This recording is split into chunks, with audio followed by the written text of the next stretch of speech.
PSL 8 का आगाज तो हो चुका है और मैचों की सूरत हाल तो हम सारे ही देखते हैं, लेकिन साथ ही साथ जो सोशल मीडिया पे मीम टॉक हो रहा होता है ना कि कभी इधर से मीम तो कभी उधर से मीम, उससे मैचेस के मजे को आहा मजा आ जाता है, चस आ जाती है।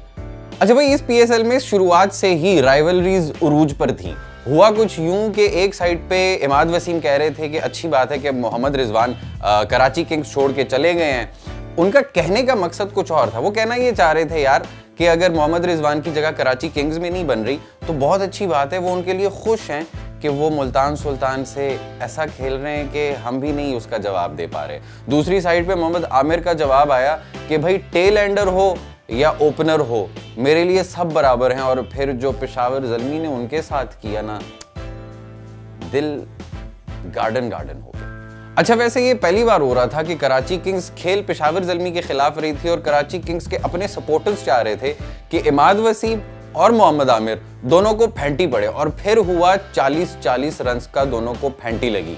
इमाद वसीम तीसरे ओवर के बाद वो खेलने ही नहीं आए, चौथा ओवर उन्होंने कराया नहीं। और आमिर की एवरेज और एग्रेशन देख के समझ नहीं आ रही कि वो करना क्या चाह रहा है भाई। दूसरी जो इंपॉर्टेंट चीज देखने को मिली, कराची किंग्स अपनी तरफ से पूरी कोशिश कर रहा था कि हम हार जाएं और पेशावर ज़ल्मी अपनी तरफ से कोशिश किए जा रहा था कि हम हार जाएं। कोई 4 या 5 कैचेस गालिबन पेशावर ज़ल्मी ने ड्रॉप किए और आखिरी ओवर तक जब मैच पहुंचा तो नो बॉल पे नो बॉल और वहाब रियाज का जो पहला ट्रू लव है ना, नो बॉल, वो उनसे रहा नहीं गया और वो किए जा रहे थे बड़ी तसल्ली से।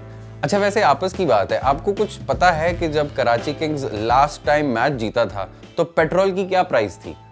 बता नफाद, कुछ पता है? 110 रुपए लीटर। T20 वर्ल्ड कप में जब इंडिया और पाकिस्तान आमने सामने आए थे तो उर्वशी और नसीम शाह की शक्लें आप सबको याद होंगी। उर्वशी ने दोबारा से नसीम शाह को बर्थडे विश की और उसको DSP बनने पर मुबारकबाद भी पेश की। आहा आदाब आदाब आदाब। अच्छा भाई, पेशावर ज़ल्मी की समझ नहीं आती। पहले 12 ओवर जिस तरह ये तेजी से खेलते हैं, आखिरी 12 ओवर में उसी तरह ठप करके खेल लेते हैं और मैच हार जाते हैं। जब इंटरनेशनल गेम्स होती हैं तो ये लोग बड़ा थम थम के खेलते हैं और जब PSL आती है ना तो टका के मारते हैं। जिस तरह से मीम्स का आगाज हुआ है ना सीजन का, लगता यही है कि सीजन के आखिर तक ये मीम्स की भरमार चलती रहेगी और आपका भाई यहाँ आएगा दोबारा मीम टॉक करने।